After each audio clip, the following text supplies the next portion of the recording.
Bienvenida y bienvenido a esta exploración en profundidad del libro de Génesis. Hoy nos adentramos en un capítulo absolutamente fundamental, Génesis 12. Realmente este es un punto de inflexión en toda la narrativa bíblica. Venimos de los relatos universales, ¿no? Creación, caída, diluvio, Babel. Mm, Sí, la historia grande, digamos. Y aquí de repente el foco se cierra drásticamente. Dios centra su plan redentor en un hombre y su futura familia. Es un cambio de escala asombroso. Exactamente. Génesis 12 da inicio a lo que llamamos la historia patriarcal. La saga de Abraham, bueno, aquí todavía Abraham, Cierto, Abraham aún. Isaac y Jacob. Lo que sucede en estos versículos no solo sienta las bases para el resto del Génesis, sino eh, para toda la historia de la redención que recorre la Biblia entera. Aquí comienza la formación del pueblo de Israel. Y se establece esa línea genealógica, ¿no? A través de la cual, siglos después, llegaría el Mesías.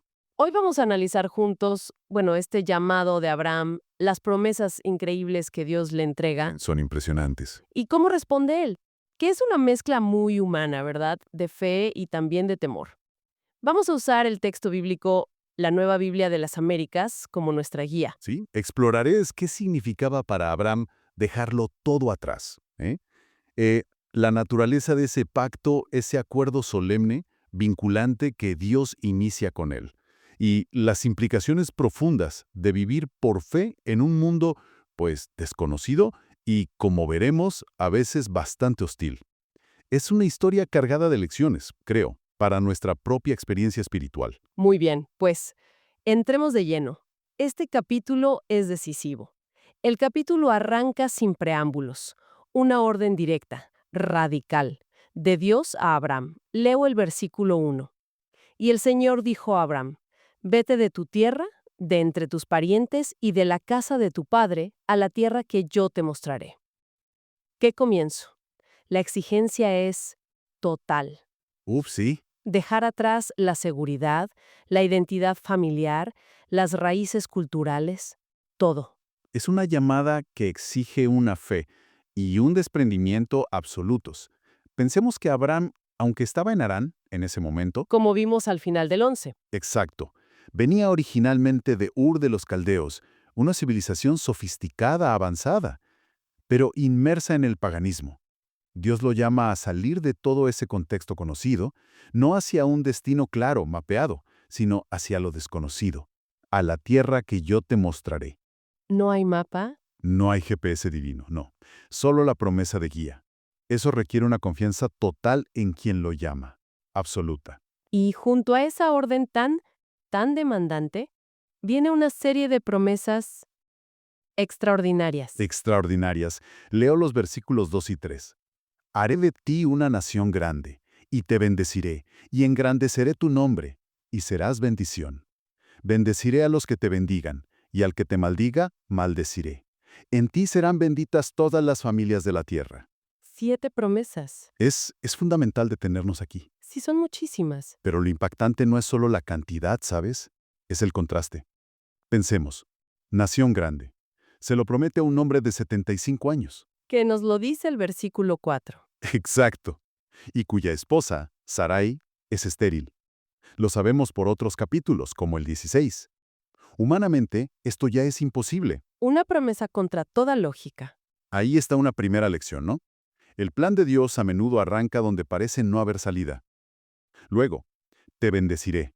Un favor personal, directo de Dios. Mm, Engrandeceré tu nombre. Su legado, bueno, vaya si trascendió. Abraham es figura central para 3 religiones mundiales hoy. impresionante. Serás bendición, no solo recibir, sino ser un canal. Su vida tendría un impacto expansivo. No se queda en él. No. Y luego, bendeciré a los que te bendigan, maldeciré al que te maldiga. Dios se alinea con Abraham y su descendencia. O sea, cómo traten otros el pueblo del pacto refleja su relación con Dios mismo. Es una protección divina activa. Fuerte eso. Y la culminación. En ti serán benditas todas las familias de la tierra. El alcance universal. El plan de Dios a través de Abraham nunca fue exclusivo. Siempre tuvo una finalidad global. Y esto, claro, es una promesa con implicaciones mesiánicas profundas. Apunta a la bendición definitiva, A Jesús. que llegaría a toda la humanidad a través de Jesucristo, descendiente de Abraham. Exacto. Esa tensión es palpable, exigencia radical, promesas monumentales, y todo dirigido a alguien en circunstancias, bueno, humanamente desfavorables. ¿Cómo responde Abraham? El versículo 4 nos lo dice. Entonces Abraham se fue tal como el Señor le había dicho, y Lot se fue con él. Abraham tenía 75 años cuando salió de Harán. La respuesta es, ejemplar por su simplicidad y su obediencia. Se fue tal como el Señor le había dicho.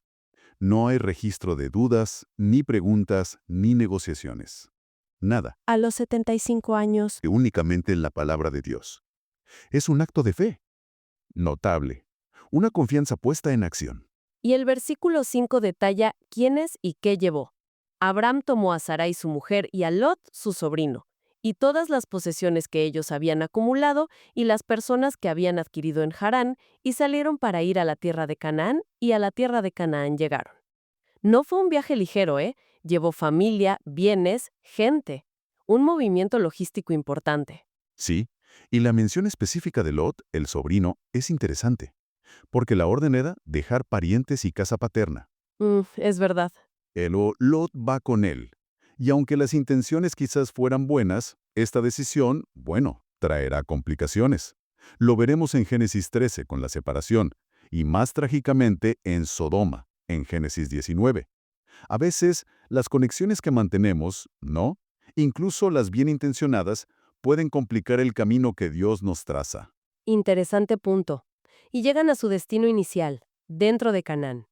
El versículo 6. Abraham atravesó el país hasta el lugar de Siquem, hasta la encina de Moré. Los cananeos habitaban entonces en esa tierra.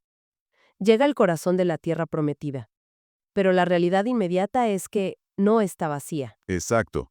Esa frase, los cananeos habitaban entonces en esa tierra, es una nota de realismo crucial, un anticipo de los desafíos. La tierra prometida no era un paraíso deshabitado esperando ser ocupado. Era un territorio poblado, con culturas diversas, a menudo hostiles. La fe de Abraham iba a ser probada allí mismo. No solo en el viaje, sino en la convivencia, y eventualmente en la conquista. La encina de More en Siquem, probablemente un lugar conocido, quizás asociado al culto local cananeo. La llegada de Abraham allí, bajo dirección divina, ya es un acto implícito de reclamación espiritual. Y es justo allí, en Siquem, en medio de esa tierra habitada, donde ocurre otro momento clave. Versículo 7. Lo leo. El Señor se apareció a Abraham y le dijo, a tu descendencia daré esta tierra. Entonces, Abraham edificó allí un altar al Señor que se le había aparecido. Otra teofanía, una aparición visible, directa de Dios. Y la promesa se vuelve más concreta. Ya no es la tierra que te mostraré. Ahora es esta tierra. Esta tierra, la que está pisando, será para su descendencia. Y la respuesta de Abraham es inmediata y significativa. Adoración. Demarcación espiritual. Construir un altar era un acto público de fe, una forma de establecer la presencia y el señorío de Yahvé. El nombre de Dios. Sí, el nombre personal de Dios. Establecer su señorío en un territorio pagano, reclamando espiritualmente esa tierra mucho antes de poseerla físicamente. Es fascinante ese patrón que empieza a establecerse. Abraham no se asienta de inmediato, sigue moviéndose. Versículos 8 y 9. De allí se trasladó hacia el monte al oriente de Betel, y plantó su tienda, teniendo a Betel al occidente y Jai al oriente. Edificó allí un altar al Señor e invocó el nombre del Señor. Y Abraham siguió su camino, continuando hacia el Negev. Claramente, vemos emerger el estilo de vida del peregrino de la fe, ¿no? Viajar, plantar la tienda símbolo de su vida nómada temporal en la tierra y construir un altar, El símbolo de su dependencia. de su dependencia constante de Dios. Y su prioridad de adorarle en cada etapa. Invocar el nombre del Señor implica más que una oración privada. Es una proclamación pública. En medio de otros que no lo conocían, exacto. Proclamar su carácter, su autoridad, su alabanza. Es interesante que acampe entre Betel, casa de Dios, y Jai, ruina. Lugares que también tendrán relevancia después, especialmente Betel para Jacob, su nieto. Y el viaje sigue hacia el sur, hacia el Negev, una región más árida. Este patrón de viaje, adoración, dependencia, es inspirador. Pero bueno, la vida de fe raramente es una línea recta ascendente, ¿verdad? Para nada. El versículo 10 introduce un giro, inesperado y difícil. Hubo hambre en aquella tierra, y Abraham descendió a Egipto para pasar allí un tiempo, porque el hambre era severa en aquella tierra. Justo después de las promesas reiteradas, los actos de adoración, la tierra prometida, sufre una hambruna severa. Aquí nos enfrentamos a la primera gran prueba de Abraham después de su salida de Harán, y su reacción inicial es, bueno, humanamente hablando, muy lógica, pragmática. ¿Ir a Egipto? Claro, Egipto, con el Nilo, era el granero del mundo antiguo, el lugar al que ir en tiempos de sequía. Sin embargo, es notable el silencio del texto. No hay indicación de que Abraham consultara a Dios antes de ir. Mm, no como cuando salió de Harán. Exacto. Aquello fue respuesta directa a un mandato divino. De hecho, más tarde, en Génesis 26, Dios le dirá específicamente a Isaac, su hijo, que no baje a Egipto durante otra hambruna, lo que sugiere que esta decisión de Abraham, aunque comprensible, quizá no fue la ideal desde la perspectiva de la confianza plena en Dios, allí, en la tierra prometida. Y una vez tomada la decisión de ir a Egipto, ¿el miedo parece desplazar a la fe que lo había impulsado? Pensemos en los versículos 11 al 13. Abraham anticipa un peligro por la belleza de Sarai y urde un plan basado en el temor. Le dice a Sarai, bueno, le pide que diga que es su hermana. Sí, le dice, para que me vaya bien por causa tuya, y para que mi vida sea preservada por causa tuya. Pone la responsabilidad en ella. Es una estrategia basada en una media verdad peligrosa. Como se aclara después, en Génesis 20, Sarai era técnicamente su media hermana, hija de su padre pero no de su madre. Pero el uso de esa información aquí es un engaño deliberado, motivado por el miedo a perder la vida. El hombre que había recibido promesas de protección. Exacto, bendeciré a los que te bendigan, maldeciré al que te maldiga. Y ahora confía más en su propia astucia que en el cuidado de Dios. Y la ironía es dolorosa. Buscando preservar su vida, pone en gravísimo peligro la pureza de su esposa, y por ende, la integridad misma de la promesa de descendencia a través de ella. Superficialmente el plan parece funcionar, al menos al principio, pero a un costo moral, espiritual, enorme. Los versículos 14 al 16 lo describen. Cuando Abraham entró en Egipto, los egipcios vieron que la mujer era muy hermosa. La vieron los oficiales de Faraón y la alabaron a Faraón, y la mujer fue llevada a la casa de Faraón. Y éste trató bien a Abraham por causa de ella, y le dio ovejas, vacas, asnos, siervos, siervas, asnas y camellos. Abraham se enriquece materialmente. Acumula ganado, siervos, bienes, precisamente como resultado de su engaño. A costa de poner a Sarai en el harén. Exacto. La promesa de Dios, centrada en esa descendencia que vendría de Abraham y Sarai, parece estar en una situación crítica, comprometido por la propia falla del hombre escogido por Dios. Pero es justo aquí, en este punto bajo, donde la fidelidad inquebrantable de Dios, bueno, resplandece de manera extraordinaria. Dios actúa, incluso cuando su siervo falla tan lamentablemente. Interviene, de forma directa y decisiva. Leamos cómo concluye el episodio, versículos 17 al 20. Pero el Señor hirió a Faraón y a su casa con grandes plagas por causa de Sarai, mujer de Abraham. Entonces Faraón llamó a Abraham y le dijo, ¿qué es esto que me has hecho? ¿Por qué no me avisaste que era tu mujer? ¿Por qué dijiste, es mi hermana? De manera que la tomé para mí por mujer. Ahora pues, aquí tienes a tu mujer, tómala y vete. Y Faraón dio órdenes a sus hombres acerca de Abraham, y ellos lo despidieron con su mujer y con todo lo que le pertenecía. Dios interviene con juicio, con plagas, no solo para rescatar a Sarai, sino fundamentalmente para proteger la integridad de su propio plan redentor ligado a ella. Esas plagas fuerzan a que la verdad salga a la luz. Y la ironía es profunda, aleccionadora. Es el faraón pagano quien termina reprendiendo a Abraham. Al hombre llamado por Dios. Justamente, reprendiéndolo por su engaño, su falta de integridad. Dios rescata a Sarai, preserva su promesa, Pero la consecuencia para Abraham y Sarai es una expulsión vergonzosa de Egipto. Paradójicamente, se van con las riquezas adquiridas mediante esa estrategia fallida. Pero la lección moral es dura. Es un recordatorio impactante, ¿no?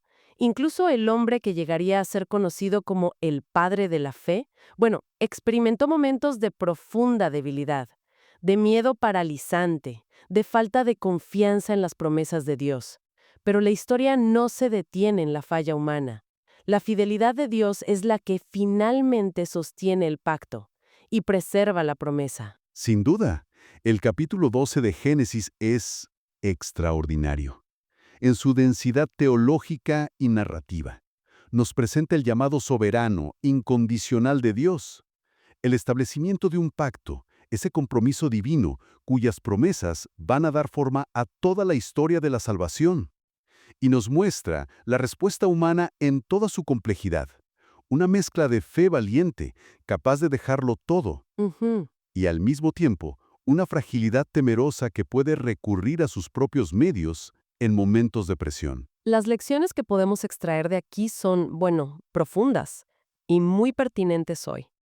Vemos que la fe genuina a menudo implica obediencia radical, un caminar hacia lo desconocido confiando únicamente en la palabra y el carácter de Dios. Aprendemos que las promesas divinas son seguras, ciertas, incluso cuando las circunstancias externas parecen gritar lo contrario. Totalmente. Y quizá lo más fundamental, constatamos que la fidelidad de Dios siempre prevalece sobre nuestras fallas, nuestras debilidades. Él es quien inicia y quien sostiene su plan. Hasta el final. La historia de Abraham es un testimonio claro de que Dios no llama a personas perfectas o ya cualificadas según estándares humanos. No. Más bien, Él llama a personas comunes y corrientes y a través de un proceso que a menudo incluye pruebas, caídas, restauración, las va formando. Perfeccionando. Trabaja pacientemente en medio de nuestras luchas, nuestras debilidades. La pregunta que resuena desde este capítulo antiguo hasta nuestro presente es: ¿cómo estamos respondiendo nosotros al llamado de Dios en nuestras propias vidas, con sus desafíos y promesas inherentes? Todo esto nos lleva a una reflexión importante sobre nuestra propia experiencia. Quizás la pregunta clave que surge de esta exploración de Génesis 12 es, ¿en qué áreas de nuestra vida nos cuesta confiar plenamente en las promesas y el cuidado de Dios? Especialmente cuando enfrentamos nuestras propias hambrunas, sean literales o figuradas, o situaciones que nos generan un profundo temor. Reconocemos en nosotros esa tendencia a recurrir a nuestros propios planes astutos, a nuestras medias verdades, nuestras estrategias humanas, en lugar de depender radicalmente de la fidelidad probada de Dios. ¿Qué opinas de esto? Nos encantaría leer tu perspectiva en los comentarios. Si este estudio ha sido de bendición para ti, dale me gusta al video y suscríbete al canal para no perderte futuros estudios. Y si crees que alguien más podría beneficiarse de este mensaje, no dudes en compartirlo. Así nos ayudas a llegar a más personas. Que Dios te bendiga y te haya hablado a través del capítulo de hoy. Hasta la próxima exploración en profundidad.